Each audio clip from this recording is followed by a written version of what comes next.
Fiancée, 27F, smashed my 29F father and late cat's urns during an argument. I am beyond furious and I have to leave the house before losing myself. So we are two ladies that been dating for 7 years, and engaged a year ago. My fiancée, let's call her and 27F, and I, 29F, mortgaged a flat together after we got engaged. Before that we lived together for 4 years. We are not planning the wedding just yet because both of us are in the middle of a career run and trying to get to a more comfortable spot first. For a bit of context, she is a surgeon trainee at the moment. I am working in a veterinary tech company as engineer. Both of us have quite stressful life and career, and we are ambitious. We are child-free, so kid is never on our horizon. So far our relationship had been pretty good besides one period of rough patch, and it was during the pandemic. It was a very crazy time for her, and couldn't come home for a long period of time. I was forced to stay at home like everyone else. I took over all the household stuffs and cooking, made her lunch and dinner to take to work. Both her mother and brother got COVID and she couldn't leave to visit them. So I drove up to Scotland during a relatively safe period to stay with my future MIL. And helped her navigate it through the treatment. While my BIL in quarantine, I also pay for my BIL and his wife's 1 month rent because they both lost their jobs. 2 months later both MIL and BIL recovered. During the whole pandemic, she took her stress out on me. I hate fighting and I am non-confrontational. If there's any sign of things going to get heated, I would put my hands up, asked for some sorts of a timeout so both of us can walk away from the moments, not avoiding the topic, but to calm down, think it through, before sitting down to have a civil conversation about our issues. That's how I always do it, and Anne knows that. But during the pandemic, she was just relentlessness with her nagging and berating. Every tiniest inconvenience triggered her, every minor issue gave her a bad day, and everything was my fault. I knew during that period, her life was a living hell because of the pandemic, and she, like many healthcare workers, were severely overworked, underpaid, overly stressed and couldn't see their own families, not to mention constantly running the risks of catching COVID on the frontline themselves. And I tried to be as supportive as possible, and kinda accepted her insults and meltdowns without saying much. I grew up having a very naggy mum, so I had mastered the arts of pretending I am listening, with words come into my left ear, and leave from my right ear. And when at times, things do get too much, I would try to walk away, couldn't go on the streets anymore, which means I couldn't really get away from her. I would lock myself in the loo, and would be calling me all sorts of names through the door. Coward was her favorite, literally just hopping for a fight, asking me to argue with her, but eventually she would calm down and I would always let her know that she can't just use me as a punching bag. She would apologize, we would talk through whatever issues we were having like adults. Things would be good for a while, before she found reasons to scream at me once again. In the middle of the pandemic, I also lost my job because the company I worked for went bankrupted, and at the end stage of the period, I found a new job, a job that I personally enjoy. As the pandemic ends, everything with Anne was good again. She was able to take a 2 weeks break and my new job hadn't started yet, so we went on a nice and romantic holiday. There were times she still come home, angry over something at work and took it out on me, but wasn't as often. And during the first Valentina's Day after the pandemic, she wrote me this sweet letter, apologizing for her behavior during that stressful period, thanked me for being supportive and helped her mother and brother, her brother and sister-in-law, also repay the rent. All was well and good. This is why last year I proposed to her and she accepted. We bought a flat together, and in my home office, I have a heavy cabinet nailed to the wall with glass doors, mostly for books and my Lego display, but on the top of the shelf, I have my father's urn. He passed away when I was young, next to 3 smaller urns that belonged to my late cats. I reinforced those urns with double-side tapes, and particularly, my father's urn comes with this metal plate that I screwed down on the shelf.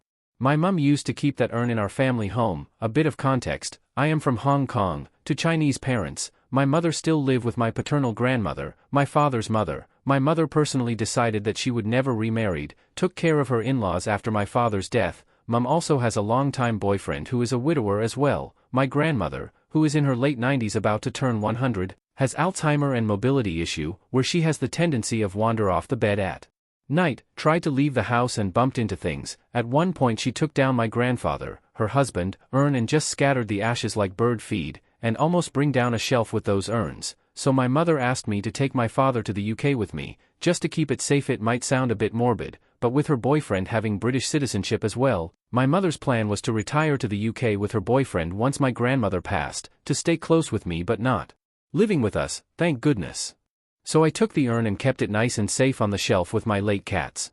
So yesterday, I was able to work from home and Anne's car was in the shop to get the tires changed. She get off work at 7 p.m., and when I got to the hospital to pick her up, she texted me and said that she will be late because there were some incidents nearby, which I happened to drive past the aftermath when I was heading to the hospital. The thing is, in the morning I have a video conference meeting with someone overseas at work. I have to be there at 5 a.m., so I had to wake up at 4 the latest. I waited at a nearby pub till 11, just drinking soda and ate some food, and I couldn't reach out to her, because Anne was probably in the theater. So at 11, I decided to go home. I texted her a message, let her know that I would be taking a taxi home. I left the car key to her coworker whom dropped the key in her locker, so she can drive home with my car. I texted her good night before I hit the bed, and within 2 hours, I was woken up by her coming into the bedroom, slamming the door and absolutely furious because I dumped her at the car park. She knew I had a 5 o'clock meeting since 3 days ago. What was I supposed to do? Sleep in the car? She started screaming and cussing at me once again, saying how I broke her trust. I should have waited. I left her stranded in the middle of the night. I don't support her work, etc. She woke me up around 2:45, demanded me to sit on the toilet cover while she took shower, so she could continue lecture and yell at me. She wouldn't even let me talk. I was so tired and exhausted I simply didn't have the energy to defend myself, so I just kept apologizing. An hour and a half later I told Anne that I need to get ready and go. Can we talk about it once I am back? She refused to let me go, psychically blocked the front door and shoved me back, practically taunted me to fight back, saying things like, fight back your f-king CT, you don't walk away from me, PUI. So I back off, raised my hands and turn away to the patio door. We have another access point to the lift from the terrace. It's a bit of a weird design, but through my office there's a door to the terrace, and on our terrace, another door can bring us to the lift hall. I just want to get out of the flat, and I know an hour or two later, and would calm down. This just happened too often at this point. It's almost predictable. I walked away from her into my office, she chased after me, and somewhere down the line, she picked up my tablet and hurled it at me. It missed. I don't think she intentionally tried to hit me, just trying to make enough sounds and surprises to get my attention, but it hit the cabinet in my office. The tablet broke through the glass door. The two tallest shelves popped off, cracked, and all the books fell. It brought down the entire cabinet off the wall. The nails pulled some holes on the wall and everything just came crashing down. The urns scattered all over the place. My father's urn was cracked and broken before it even touched the ground, and tried to catch them with me, but it was all too late. My whole office is covered with ashes from my own father and 3 cats. I was beyond furious and heartbroken. I think I had never been this angry before. My entire body was shaking. I am still shaking as I am typing this. I am pretty sure I completely lost it at the moment. I shoved Anne out of the office when she kept trying to apologize. She held onto the frame and it turned into a bit of a struggle. I took her fingers off the frame one by one before slamming the door so hard that it came off the hatches. I screamed through the door and told her to shut the hell up because I don't want to hear any of it. I collected all the ashes I could gather up into a bag, and left the house without saying anything else. I went to work like a mess, with the ashes in my coat, did what I have to do and immediately took the rest of the day off. There's no way to tell from the ashes who's who from what I have researched so far. I brought 4 new urns and just split the ashes in the car. It's not just about my father. My cats meant everything to me when I was younger, all alone in a country that I know no one, and struggled to cope with my dad's death. I am in a hotel, couldn't sleep, I don't want to go home. I turned off my phone because Anne wouldn't stop calling and texting me. My coworker had informed me that after I left, she came to the office at lunchtime with food, looking for me. I felt like I can just scream at any moment like a madman, and wanted to punch my window so much. Even after hours I hate and so much for doing this. I know that early in yesterday's morning, I indeed screwed up for leaving and stranded at 2 a.m. Put her in a vulnerable spot in the middle of the city, but it doesn't justify her throwing shits at the urns. I don't want to break up with her. I love her, and aside from this issue, we are good together, but I don't know how long I can go on, when every time she is emotional, she leaves no quarter and heroically pushed me with my back against the wall, demanding to argue and sort it out like 2 cavemen. I thought she changed after the pandemic, but now I am afraid this is just how she is every time she dealt with stress and pressure. I never got physical like that, and I could tell and was genuinely scared of me at that moment. It was like something snapped inside me and my body turned into a furnace, and I am afraid that if I didn't leave the house soon enough, I might have slapped or hit her, and actually called my mum at the crack of dawn at her time, apologized and cried over the ashes. So now my mum knows, and she is furious at me, more so at Anne, because I was supposed to protect my father's urn from my old granny, but I let this happen. Then there's Anne's mother, brother, and SIL, constantly emailing me and looking for me on Facebook. Apologized on her behalf and told me to come home. I let my future MIL knows that I am in a hotel and I just need some peace and quiet and not to be bother, just so she can tell and no one needs to worry. MIL respect that and haven't bothered me ever since. I might extend my hotel stay for another day, I don't know. I don't know what to do, my blood boil every time I think about the moment, but I also feel sad and heartbroken because I don't want to end this relationship, yet at the same time, it feels like that's the right thing to do if she doesn't change how she is every time she got stresses and took it out on me. I don't know, I am a mess, I guess I just want to vent. TLDR, fiancée took her stress on me during the pandemic as a doctor, has the tendency of leaving me no space during the height of anger and emotions, want to just have a screaming match. I preferred to step away and wait till things calmed down before having a civil conversation to sort things out. Things got out of hand. She threw a tablet and broke my father and my 3 cats' urns. Now I am in a hotel, being messy and clueless what to do next. Edit/update? I tried to sleep but couldn't. I had been reading through the replies and thank you. To clarify a few things. She wasn't hurling the tablet at me. I was standing about 1.5 meters from the cabinet. It went extremely wide if she was aiming at me. She said she was aiming at the wall next to the cabinet. It's a big wall where the cabinet blocked half of it. I should have worded better. I gave the key to Anne's coworker. The coworker has access to the same locker room as Anne, and intends to keep hers unlocked, so the coworker just dropped the key in her locker. She drove home with my car herself. I used the word stranded because that's what she said.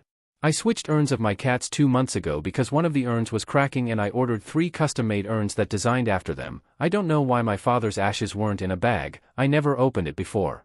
I seen people suggesting therapies, which I didn't mention initially, but I had been doing therapy since 5 years ago, individually, for PTSD.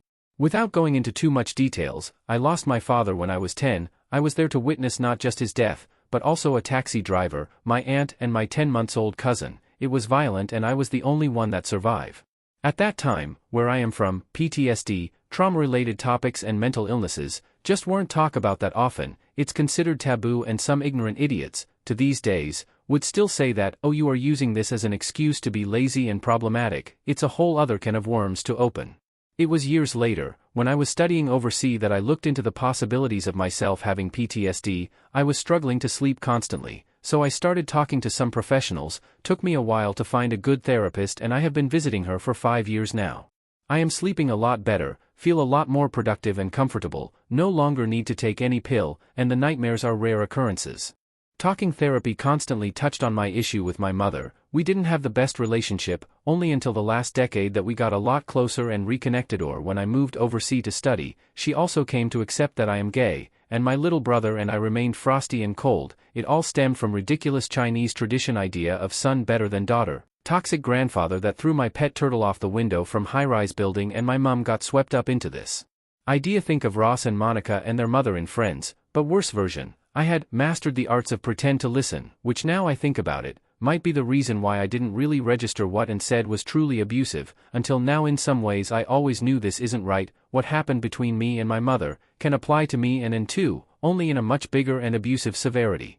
As I said, Mum loves to nag, loves to compare me to my perfect brother, or someone else's sons. Over the years, I had this coping mechanism. When Mum or my grandfather started saying shits like that, I dissociated and shut myself from what they said. I cut myself off from emotions and reactions almost like a switch, to turn indifferent, unbothered and uncaring. Because I came to learn that responding or allowing it to affect me wouldn't do me any good. My mother loves to sit me down at the table and just started nagging, never scream, but constant lecturing and nagging about this and that. I would stare into the distance, nod every so often, and in my head, replaying scenes of Harry Potter movies or imaging I was playing League of Legends, or something like that. And that's exactly what I did within years later, same exact way. Once you dissociate yourself good enough, you don't see what's in front of you, you don't hear the screaming and yelling, you just lost yourself in whatever you played in your mind. I don't even have enough cares to feel anger or fight back. I think that's the issue when it comes to Anne. She just took advantages of it and got more and more severed, and I bloody lost it yesterday.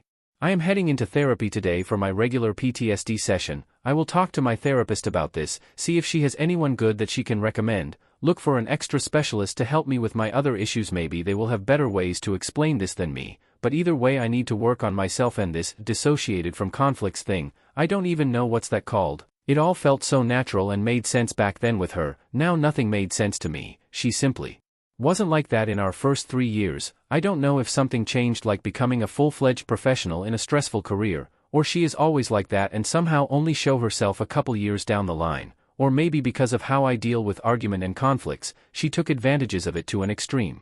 I am planning to stay in the hotel for a couple more days, just to get my affairs sorted, like finding new place to stay, and talk to my lawyers. I am breaking things off, if and changes for the better in the future, perhaps, I don't know, don't have much high hopes for it and I am not going to wait. I don't even know how to get over this urn thing. I have to sort out my own shits and issues as well. This is so kind of crazy wake-up call for myself and my relationship.